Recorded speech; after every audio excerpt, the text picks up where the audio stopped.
world. We heard the wonderful backstory of how you got into Qigong in the first place in earlier episodes. And today, it is now your lifelong devotion and practice.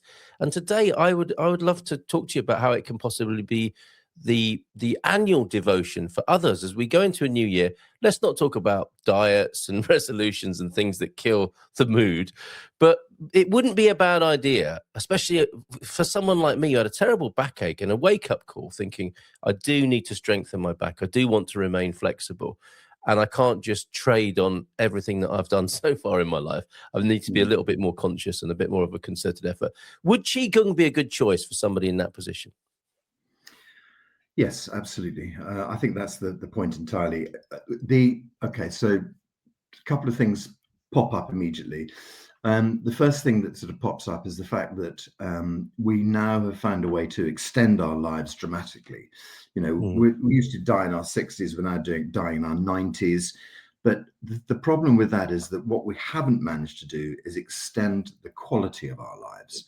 Well said. And so, you can find yourself sitting for the last 20 years of your life taking, my father-in-law, bless him, he used to take something. He had like an advent calendar of different drugs to take every single day. Pop open 20 windows. Yes, it's true. That's why advent calendars aren't so special anymore, because a lot of oldies are doing it every morning, aren't they? That's right. It was rather sad, and he literally had to take a sort of a card of kind of drugs with him wherever he went. And I don't know. I had the conversation with him at that stage. Unfortunately, he'd gone into a sort of cancer state, but he was saying things like, well, I have to take this one for the cancer, but I have to take this one to stop me getting sick from taking this pill. And it was kind of like a whole sort of layer of things. I have to take this one because this one affects how my kidneys work, so I have to take this one to make my kidneys work better. It's this kind of horrible, kind of juggling, thing that his doctors had got into to see what they could do to keep him going. Yeah. And he lived for several years like that, and in this extraordinary regime. And his body, you could see, was just getting, more and more filled with the toxins. His skin, you could see it coming out in rashes and things like that. We're just not made to kind of go for these chemical experiments. And so it's much better if we can actually try and find a way to just to try and keep ourselves living on a healthy basis without having to rely upon Western chemicals.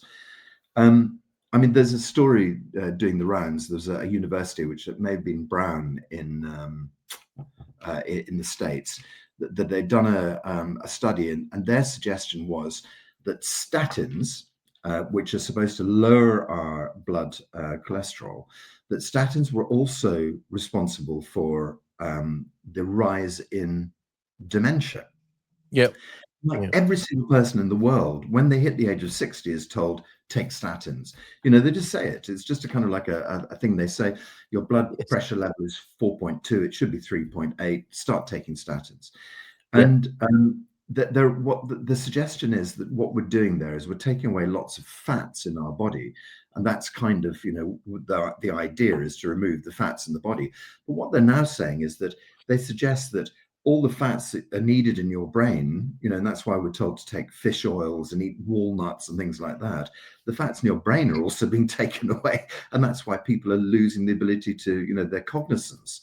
And if that's true, it's like the massive rise in dementia. We're all sort of saying, oh, why is everybody getting dementia?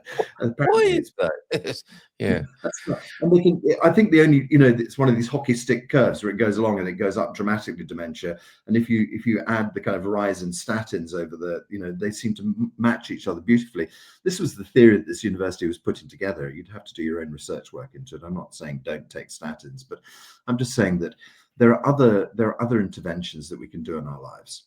It's very interesting. Statins are dreadful, not medical advice. It's interesting how people, even just stating an opinion, have to issue a disclaimer as well.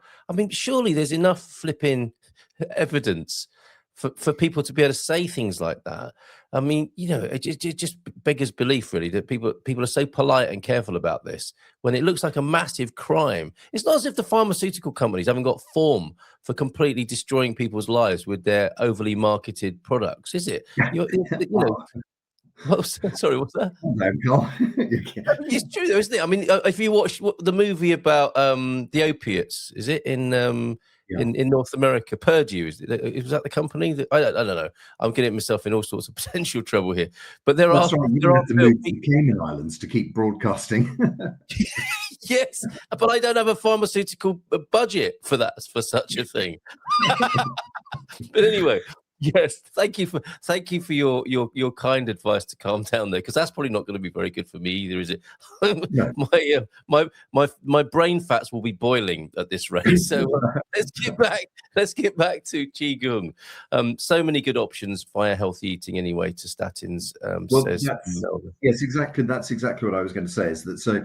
Of the sort of three, I used to have three pillars of good health, but actually I've added four to it now. I'll see if I can remember what they are. It's not statins, though, isn't it? It's not statins. I'm sure. It's not statins. That's right. Yeah.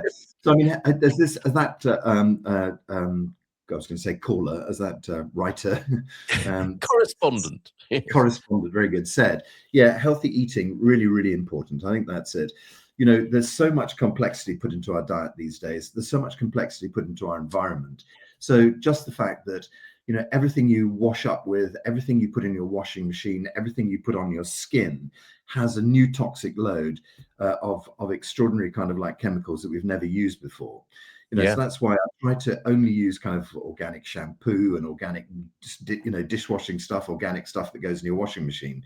That puts the price of everything up, but it's going to add some longevity to you, because what we're trying to do there is stay away from the complexity of chemicals in our lives. So don't have air fresheners blowing God knows what into the air. You know, don't be using washing machine stuff that's on your skin and on your sheets. You know, so I try to stay away from the chemical complexity, but also what you put in your mouth is really important. If you're eating a simple diet, you know, what we hear about the longevity of the Mediterranean diet, yeah, absolutely. And the reason for that is people are just eating olives, and they're just eating vegetables, and they're eating a bit of fish, and they're eating a bit of meat, and they have a completely balanced diet, and it tends to be fresh food. And so, so that's the first thing: fresh food, and clean your house up, with of the toxic chemicals.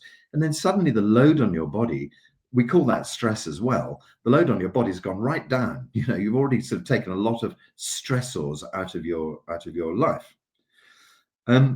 This is a cheeky stuff. Look at it. What about shampoo? It must be a cost saving for you guys, Peter. We'll get him back later on, Jeremy. That's really cheeky. That's right. I pride myself in keeping this. That's right. A shampoo lasts a long time in this house. So, yeah, joke's on you, Peter. And that's a great place to start, isn't it? And why not do that as the page turns for the new year? Have a look at all the bloody toxic crap that you've got around you, and maybe simplify it a little bit. And more fresh food, and we've got a good head start here in Portugal. Let's face it, with the market. Really, that is true. Absolutely. I mean, it's very, very easy to eat well in Portugal. Yeah.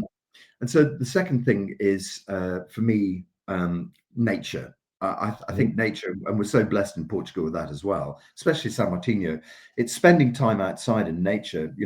So an awful lot of people, find themselves living in the cities. The city is just natural stress anyway. Just the sort of competition. So I'm here in London today. The competition for resources is bizarre. You're constantly fighting to get onto every train, onto every tube, onto every bus. You're fighting for every molecule of oxygen. So I think the second really most healing thing is being in nature. It's giving yourself an hour every day just to walk outside. Doesn't matter if it's raining or not. Just get out of the door, walk around, the little town that we live in, but try and walk out into nature. Really, really important. And that's got encoded in it 7,000 steps, an hour's walking. Try and do that. Okay. That's fundamentally incredibly good for you. That's a good frame, though, isn't it? An hour's walking in nature does sound better than 7,000 steps, but it's pretty much the same thing you're suggesting. Pretty much the same thing, yeah, exactly. Okay, great. Yeah. I mean, depending on your fitness, but an hour's walk in nature is a really, really good thing to do. The third thing for me is what I call mental hygiene, and I won't go into that too much depth today. But the idea is that I think it's Socrates who said, "A life unexamined is a life not worth living." Yes. And so, yes. I think it's really important to look at the things that trigger you. What upsets you. Do you find yourself shouting at the TV every day? Do you find yourself shouting at the other drivers? Do you find yourself upset by the certain person upsets you all the time? Are you constantly cross about this? Are you constantly sad about that? Yeah. Just those are things. I mean, if what you're doing is just saying, um, my dad died 20 years ago. I'm still holding it deep inside. I've never really got round to thinking about it. I just pack it away. And when I pick up something, I pick up a book and I see that it belonged to my dad, I get this huge sort of, upset, and it upsets me for Mm, hours and can mm. make my whole day upset. Time to look at that. It's time to figure out, what the toxins are inside your body and what your brain is doing to make them. Yeah. Yeah, well Yeah. said. Well said. And on the other side of it, I mean, it seems like there's a global intelligence test going on at the moment with the way that our media works and news, and the gauntlet that you describe of being triggered and upset by things is a sort of epidemic proportion at the moment. But it's good practice, isn't it? Because I think all of it is a massive projection screen. And whilst it looks like erudite discussion and debate about political issues, so much of it is just Velcro for unresolved emotional issues. So again, another chance to take a look at it. It is. Everything that makes you feel an emotion is a trigger to ask yourself why. So that's Very it. good. Okay. It is. So wow. Okay. So now I'm just going to look on my computer without seeing if I can disconnect you or whatever. For this, for a sticky note I have somewhere in the background here. Oh, I Hopefully, see. That's can very you clever. see Now, me? Stephen will be joining us soon to talk about cleaning up your digital environment and making it a little bit more user-friendly and less stressful. This ties in beautifully. So, Stephen, hang about where you are, and we will chat with you in a moment. We're looking at the sort of bigger picture, in a way, of our whole lives. And I think the digital piece of that is an important thing to address to reduce the stress there as well. So looking forward to speaking to you. And Jeremy may have found his...